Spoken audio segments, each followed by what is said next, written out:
আমার আলাদিন লিখেছেন জাবিন ফোরকান। পর্ব সংখ্যা ৩। DJ Aladdin. আসল নাম সাইবান আলাদিন। প্রফেশনের ক্ষেত্রে আলাদিন টাইটেলটাই ব্যবহার করতে বেশি স্বাচ্ছন্দ্য বোধ করে সাইবান। অন্য নামটা শুধুমাত্র কাছের মানুষদের জন্যই বরাদ্দ। তার অন্যান্য নামটার জন্য অবশ্য সবসময়ই বন্ধুমহলে খোঁটা খেয়ে এসেছে সে।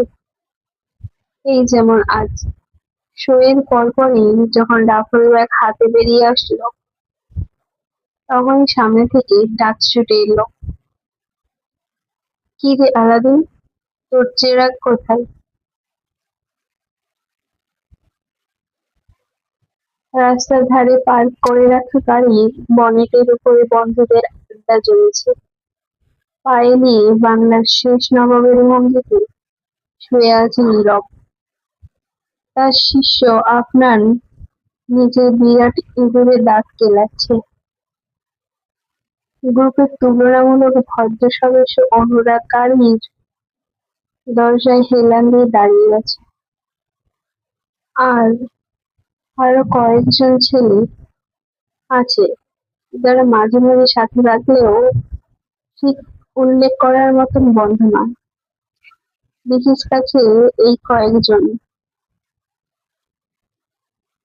সাইবান নিজের আধভেজা চুলে আঙুল চড়িয়ে গাড়িটার কাছে এসে দাঁড়ালো। একেবারে অর্থক্ষেপে সপাত করে আফনানের পিছনে চটাস চটাস দুটো চপাট বসিয়ে বাঁকা হেসে বলল, এই যে আফনানের পিছনে ভরে রেখেছি, খুঁজে দেখবি? তিন তওবা, তিন তওবা, তিন তওবা। আঁতকে উঠল নীরব। অপরদিকে নিজের পিছন ডলতে ডলতে আফনান আঙুল তুলে অভিযোগ জানালো, আমি শিওর এই ব্যাটার জেন্ডারে প্রবলেম আছে। তোরা লিখে রাখ আমার কথাটা। পুরুষের শরীরে ভেতর আসলেও একটা ভাই আছে। দাঁতে ঠোঁট কামড়ে আফনানের উপর ঝুঁকে এলো সাইবা। ঘাড়ে চিবুক রেখে বন্ধুদের চোখে চোখে তাকিয়ে হঠাৎ করে তর্জনী তুলে ছুঁইয়ে দিল আফনানের কপাল।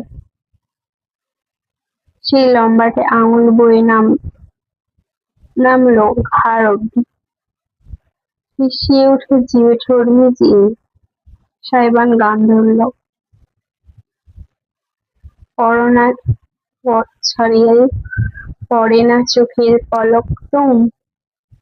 বাকি গানটা আপনারা ইউটিউবে সার্চ করে শুনে নেবেন। আবার কন্টিনিউ করে যাক। কিস করে ফেলবে, এই এই, কেউ থামো আমাকে, আমাকে কিস করে ফেলবে, আহ। সাইবার নিজের মুখটা আপনাদের কাছাকাছি নিতেই লাল টকটকে হয়ে বান্দা লাফিয়ে সরে গেল। ঠাস করে বাড়ি খেলো গাড়ির বডিতে। কোমর চেপে ধরে হাঁটু ভেঙে হাতবসা হয়ে পড়ল সে। রাস্তার মাঝে বৃদ্ধা আঙুলে নিজের ভেজা ঠোঁট মুছে নিয়ে হাসতে হাসতে নীরবের দিকে তাকালো সাইবার।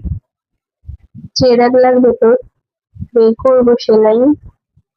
ও ভাই, আমাকে ছেড়ে দে, আব্বা কেঁদে বাঁচি। আমার গার্লফ্রেন্ড জানতে পারলে এবার আর ওকে কিছুতেই বিশ্বাস করাতে পারবো না আমি কে না। দুহাত জুড়ে হাহাকার করে উঠল নীরব। এর সুন্দর নামটা সাইবান মুখে নেয় না। নীরব শব্দের ইংরেজি অর্থ সাইলেন্ট, কিন্তু সেটা বেশি সুন্দর শব্দ বলে পছন্দ না। সাইলেন্ট এই বিকৃত করে সে বানিয়েছে সেলাই। এমন আজগুবি কাণ্ড তাদের বন্ধুমহলে একমাত্র সাইবানের দ্বারাই সম্ভব। সব থেকে সুদর্শন, সব থেকে মজাদার, সব থেকে জোকার, সব থেকে সিরিয়াস, সব থেকে রাগী, সব থেকে দয়ালু, সব থেকে আত্মার বন্ধু, সবটাই সাইবান আলাদিন।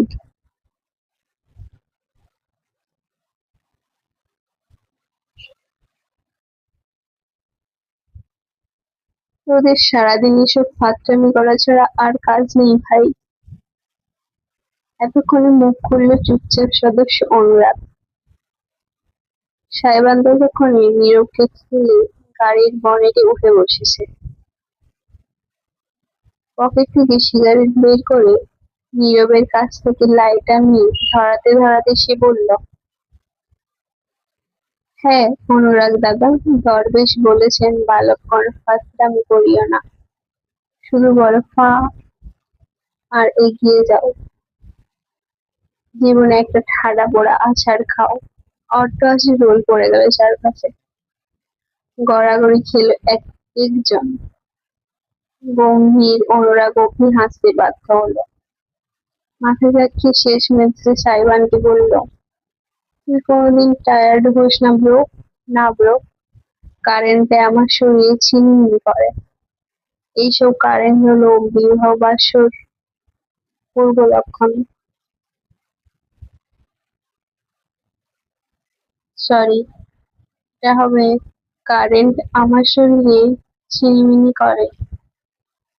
এইসব কারেন্ট হলো বিবাহ বয়সার পূর্ব লক্ষণ। বিজ্ঞের ভঙ্গিতে কথোপকথনে যোগ দিল নীরব। সাইবান হাঁটুর উপর হাঁটু দিয়ে বসে সিগারেট লম্বা টান দিয়ে ধূসর ধোঁয়া ছাড়ল বাড়িতে। তারপরেই খিলখিল করে হেসে উঠল। বিবাহ, তাও আমি? কেক? ও মা, এতে কেক করার কি আছে? বিয়ে শাদী করবি না নাকি তুই?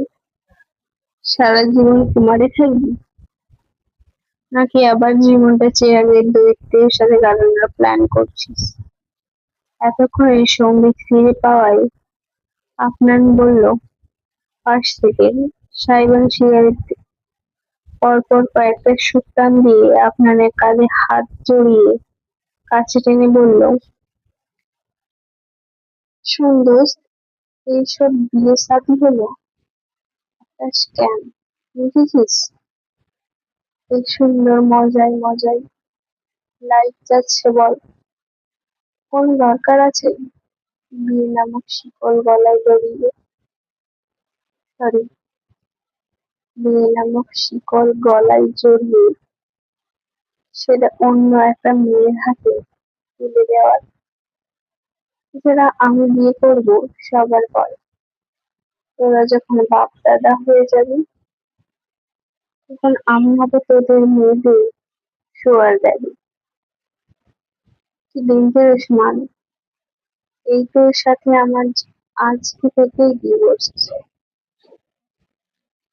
আঁতকে উঠে বলল নীরব। তাতে অট্টহাসি হেসে নিজের সিগারেটে মনোযোগ দিল সাইমন। অনুরাগ এবার হাতটা মিলিয়ে সবার দৃষ্টি আকর্ষণ করল। ওকে গাইস, রাত 3:30 বাজছে। কারো বাসায় যাওয়ার প্ল্যান আছে নাকি এখানে হয়ে থাকবে?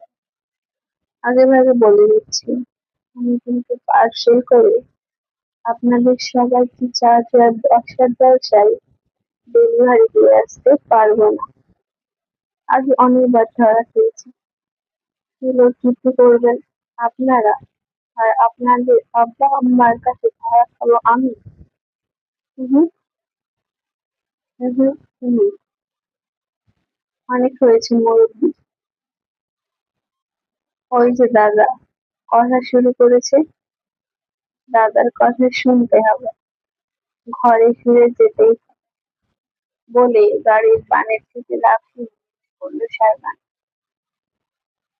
একটা সিগারেট সেট আর একটা তুলে ঠোঁটে গুঁজে বাকিদের উদ্দেশ্যে হাত নাড়াবে সে। মা জননী, আমার ফোনের উপর ফোন দিয়ে মাথা নষ্ট করে দিয়েছে, তাই আমি আগে গেলাম। Love you bye, kiss your girlfriend, সালাম your parents and sit on toilet, not in your pants. Bye. Anurag গেল সাইবান সাইবানের পিছু পিছু। বেশ কিছুটা দূরত্ব এগিয়ে দিয়ে আসতে বাকিরা পেছনে বসে হাসি মুখে চেয়ে রইল। এই ছেলেটার মাঝে অদ্ভুত ক্ষমতা আছে, হাসি বিড়ানোর ক্ষমতা, যা সবাই পারে না। সাইমন যখন বাড়িতে ফিরল তখন পূব আকাশে আলো ফুটতে শুরু করেছে, কমলাব রশ্মি ছড়িয়ে যাচ্ছে, রং ধনুর বাবা নিজের গাড়িতে সে গ্যারেজে পার্ক করলো। ওতে তখনও সিগারেট ঝুলছে। আজকের রাতের ৩ নাম্বার মাঝের রাস্তায় ধরিয়েছে। সিগারেট নিয়ে ভিতরে ঢুকলো। তার অভিজ্ঞ ডাক্তার জবানি আর আস্ত রাখবেন না, সেই ভেবে সে গাড়িতে বসে পুরোটা ফুঁকে শেষ করে। এরপর বাইরে এলো। তার কন্ট্রোল বক্স, যন্ত্রপাতি, অন্যান্য জিনিস সব গাড়ির পিছনে আছে। সেসব পরে বের করা যাবে। আপাতত শুধু ডাফল ব্যাগটা নিয়ে বেরোলো সে। লম্বা একটা ঘুম দিতে হবে, শরীর আর চলছে না।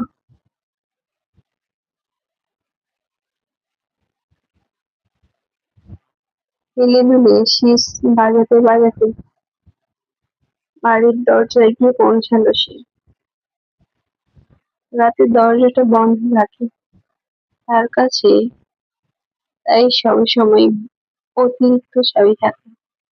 সেটাতে দরজা খুলে ভেতরে ঢুকে সাইবান অবহেলায় ডাফল ব্যাগটি ছুঁড়ে ফেলল সোফায়। নিজের জ্যাকেট খুলে নিতে নিতে এগোলো কিচেনের দিকে। তার জন্য ফ্রিজে সবসময় কোল্ড ড্রিঙ্ক বোঝাই করে রাখা হয়।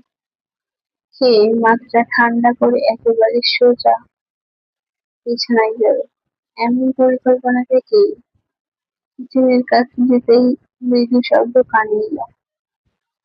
সাইবান শীষ সাইবানের শীষ বন্ধ হয়ে গেল তার, কারো হেঁটে চলার আওয়াজ, সঙ্গে কাঁচের পিরিচে চামচ শেখানোর টুংটাং মিষ্টির গন্ধ। তার মা সাধারণত এই সময়ে জেগে থাকেন না, কাজের মেয়েটা থাকতে পারে। তেমন একটা পরোয়া না করে কিচেনে ঢুকলো সাইবার। স্বামীর অপ্রত্যাশিত দৃশ্যটি তাকে ক্ষণিকের জন্য জমিয়ে দিল। কিচেন কাউন্টারের সামনে দাঁড়িয়ে আছে এক রমণী, হালকা গোলাপি সুতির শাড়ি জড়ানো শরীর, চুলগুলো খানিকটা অগোছালো, শ্যামবর্ণ চেহারায় অদ্ভুত একটা মহিমা। শরীরটা প্রয়োজনের তুলনায় একটু বেশিই রুগ্ন। ফিনফিনে কবজিতে অতিরিক্ত বড় সাইজের চুল দেখা যায়। এক হাতে কাঁথায় মোড়ানো কিছু একটা বাচ্চা বোধহয়, অপর হাতে কাউন্টারের ওপর রাখা একটা পিরিচ, এতে ছোট ছোট করে কাটা কিছু স্ট্রবেরি কালো চামচ দিয়ে তুলে খাচ্ছে সে নিঃশব্দে। কোলের বাচ্চাটা আলতোভাবে দুলিয়ে যাচ্ছে শরীরের সাথে সাথে। সাইবান চেয়ে রইল দীর্ঘক্ষণ। তার উজ্জ্বল চেহারায় হুট করে একটা প্লাবন শীতল ছায়া ভর করল। একদম নির্বিকার ভাবে সে বলে উঠল, কি নাম আপু? চমকে গিয়ে মুখ তুলে তাকালো ইরাম। খানিকটা প্রসারিত দৃষ্টিতে দেখলো সামনে দাঁড়ানো ছেলেটাকে। না চাইতেও আপাদমস্তক পর্যবেক্ষণ করতে বাধ্য হলো। নিতান্তই কম বয়সী আধুনিক গোছের তাগড়া যুবক, বেশভূষায় স্পষ্ট, একটা টি-শার্ট আর ঢোলা কালো জিন্স পরানো, সেটার আবার হাঁটুর দিকটাই ছেঁড়া। পেছনটা চেনা ইরামের। রিপড জিন্স বলে ওটাকে। যদিও ছেঁড়া কাপড় পরার কোনো অর্থ ইরাম খুঁজে পায় না। ছেলেদের মুখে তীক্ষ্ণ একদম ক্লিন শেভ, ত্বকের রংটাও হলদেটে ফর্সা, ঠিক চন্দন কাঠির মতন। বাংলাদেশি প্রবীণদের জন্য একদম আদর্শ চেহারা, যার জন্মের পরেই হয়তো বলা হয়েছিল ঘরে চাঁদের টুকরো এসেছে।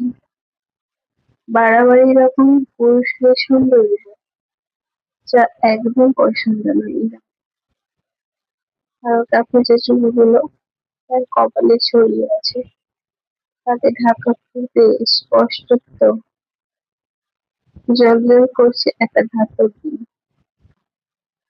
আইব্রো পিয়ার্সিং আরেকটা অপছন্দের জিনিস। অরণ্যের পরে এই একটা মানুষ, যার বাহ্যিক অবয়ব ইলামকে কেমন জানি দম বন্ধকর অনুভূতি দেয়। আগে এতটা হতো না, তবে অরণ্যের সাথে সংসার করার পর জিনিসটা বেড়ে গিয়েছে ট্রমার মতন। নিজের অস্তিত্বগুলো চেপে ইলামকে হালকা গলায় বলল, ভালো আছো আলাদিন? সাইবানের দুই হাতের মুঠো শক্ত হয়ে গেল। তাকে এই নামটাই বাড়িতে কেউ ডাকে না, কারণ ছোটবেলা থেকেই খ্যাপনা হম্বিতম্বি করতেছে। তাই পরিবার আর চেনা পরিচিত সকলেই তাকে সাইবান বলেই ডাকে। পারিবারিক সদস্যদের মধ্যে একমাত্র ইরাম মেয়েটাই তাকে আলাদিন বলে ডাকে। অনেকবার মানা করেছে কেউ, অথচ মেয়েটি বারবার তাকে বলে এসেছে এই আলাদিন নামটা নাকি অনেক সুন্দর। হুম, আপনাকে দেখতে তাকে ভাবিনি।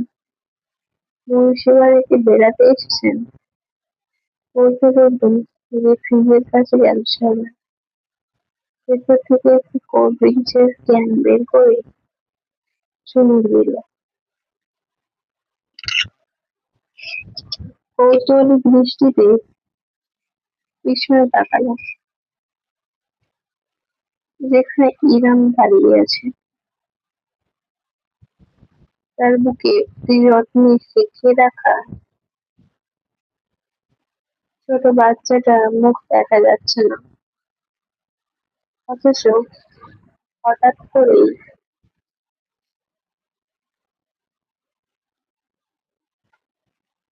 সাইবানের দেখতে ইচ্ছা করছে।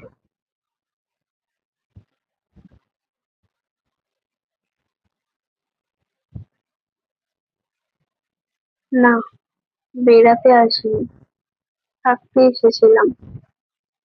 থাকতে পারিনি তাই চলে যাচ্ছিলাম। তখন খালামণির সাথে দেখা, সেই নিয়ে এসেছে তোমাদের বাসায়। ইরামের অতি সৎ জবাব শুনে চিমনিতে আর মাঝপথে হেসে উঠল সাহেব। সে আঁচ করতে পেরেছিল ঘটনা কিছুটা এমন। ওই বাড়ির মানুষগুলোর সঙ্গে তার পরিবারের সম্পর্ক বিশেষ ভালো না।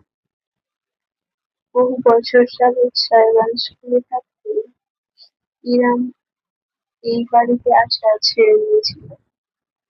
আজ এসেছে তার মানে ঘটনার পুরুষের কিছু। তবে এইভাবে স্বীকার করে নিতে সেটা সাইবার আন্দাজ করে। কয়েক মুহূর্তে সে বুঝতে পারল না সে কিভাবে ইরামের সাথে কথা বলবে। 5 বছরের বেশি হয়েছে তার ইরামের সঙ্গে কথা হয়। বিয়েতে অবশ্য নিমন্ত্রণ করেছিল, মায়ের জোরাজুরিতে গিয়েছিল এক ঘন্টার জন্য। অন্যান্য অতিথিদের মাঝে দূর থেকে এক পলক বউ সাজে ইরাম শুধু চলে এসেছে, এইটুকুই। বিয়ের পরপর একদমই যোগাযোগ হয়নি। সত্যি বলতে ইরামের অস্তিত্ব সে ভুলেই গিয়েছিল প্রায়। আজ দেখি একে অপরকে কেমন যেন অপরিচিত লাগছে। সে নিশ্চিত গ্রামের তেমনটাই লাগছে। থাকতে এসেছেন মানে? আর ওইটা আপনার বাচ্চা? তর্জনী করে ইঁদুরের দিকে ইঙ্গিত করল সাহেব। ইলাম এবার সোজা হয়ে দাঁড়াল। বুকে লেপটে থাকা আলিঙ্গন উজানকে আরেকটু তুলে ভালোভাবে ধরে জানালো, ওর নাম পূজা। ও ম্যাচ করেছে আপনার সাথে। ইরাম উজান। হ্যাঁ, থাকতে এসেছেন? এটার অর্থ বললেন না, হাসবেন কেন? আমাদের 3 মাস আগে তোর সময় দিয়েছে।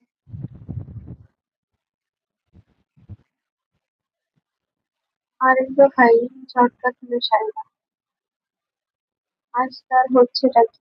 এই ইরাম মেয়েটাকে ফোন করেই তাকে অবাকের উপর অবাক করবে।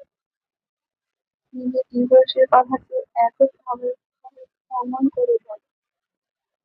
এই তাহলে কারণ মুন্সিপালিটি তার জায়গা না হওয়া। বাঁকা একটা হাসি দিল সাইমা একদম হঠাৎ করে সে বলল,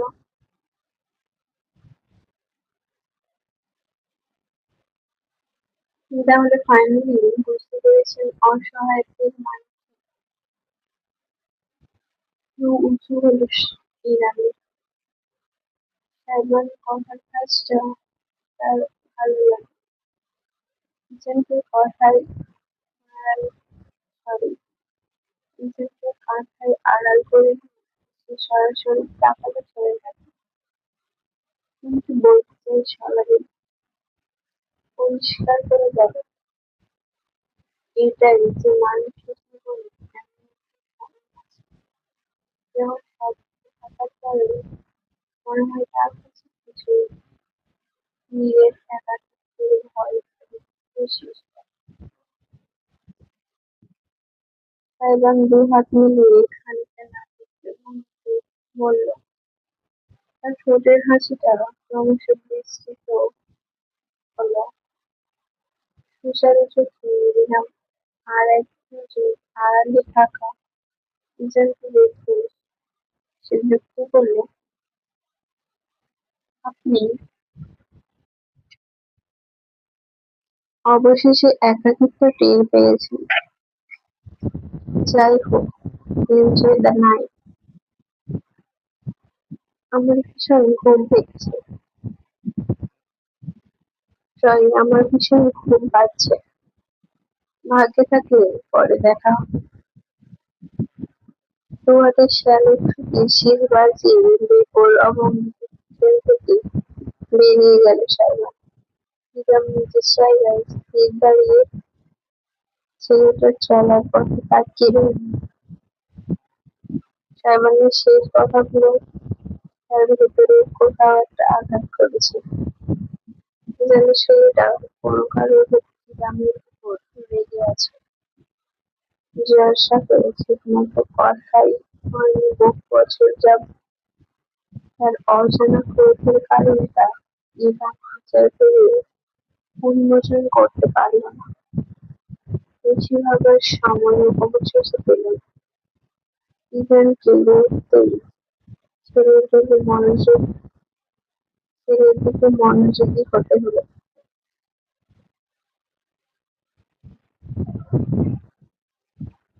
দুপুরবেলা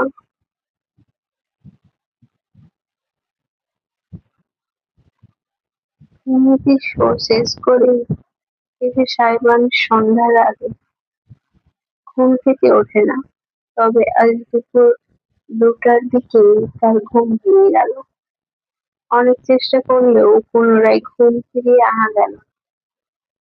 তাই উঠে পড়ে একটা লম্বা গোসল সেরে সে নিজের রুম থেকে বের হলো। ভীষণ ক্ষুধা লেগেছে। গত প্রায় 12 ঘন্টা যাবৎ পেটে কিছুই পড়েনি। দ্রুতই সে ডাইনিং রুমে চলে এল। জানি খাবারের আয়োজন হবে আজ। না হলেও অবশ্য তার জন্য সবসময় হটপট ভর্তি থাকে।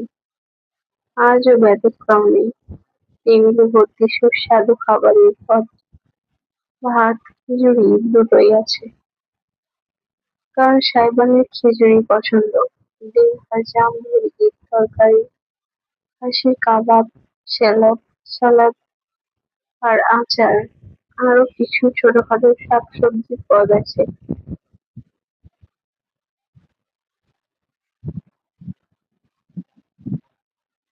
সেসবের প্রতি মনোযোগ দেওয়ার প্রয়োজন বোধ করল না সাইমন। চেয়ার টেনে ধপাস করে বসে পড়ল সে। দ্রুতই প্লেটে পাহাড়ের মতো খিচুড়ি বেড়ে আমের আচারের দিকে হাত বাড়ালো। অপর পাশের চেয়ারে বসা ছেলের সরি অপর পাশের চেয়ারে বসে ছেলের কর্মকাণ্ড দেখলেন ডাক্তার সামনে হচ্ছে। হাসপাতালের ইমার্জেন্সি থেকে তিনি আধ ঘন্টা আগে ফিরেছেন। বিকেল নাগাদ আবার চলেও যেতে হবে। বেহাই পরিপাটি শাড়ি বদলান, চশমার আড়াল থেকে টুকুটি করে তিনি দেখলেন কিভাবে সাইবানের বেঁধে চুল বেয়ে টপ টপ করে পানি গড়াচ্ছে।